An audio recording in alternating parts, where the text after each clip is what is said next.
সুদানের পশ্চিম অঞ্চলে এল ফাশার শহরের দখল নেওয়ার পর জেনারেল মোহাম্মদ হামদান দাগালের নেতৃত্বে থাকা আধা সামরিক বাহিনীর র্যাপিড সাপোর্ট ফোর্সেস RSF সদস্যদের মাধ্যমে ৩২টি ধর্ষণের ঘটনা ঘটেছে বলে অভিযোগ উঠেছে।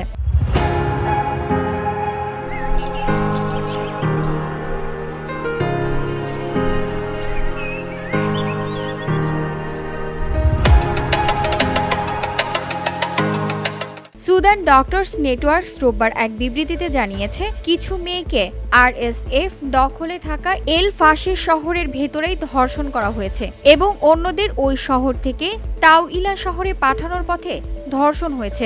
গত এক সপ্তাহে অন্তত ৩২টি ধর্ষণের ঘটনা ঘটেছে বলে অভিযোগ উঠেছে।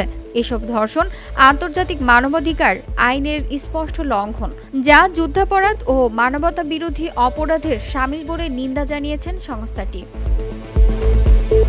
এতে আরও বলা হয়, এসব অপরাধ RSF নিয়ন্ত্রিত এলাকায় নারীদের ওপর চরম বিশৃঙ্খলা, নিরাপত্তাহীনতা ও পদ্ধতি নিপীড়নের চিত্র তুলে ধরেছে। চিকিৎসক সংস্থাটি RSF কে সম্পূর্ণভাবে দায়ী করে জরুরি ভিত্তিতে স্বাধীন আন্তর্জাতিক তদন্ত, বেঁচে যাওয়া ভুক্তভোগী ও সাক্ষীদের তাৎক্ষণিক সুরক্ষা, চিকিৎসা ও আইনি সহায়তার জন্য মানবিক সংস্থাগুলোর নির্বিঘ্ন প্রবেশাধিকার নিশ্চিত করার আহ্বান জানিয়েছেন।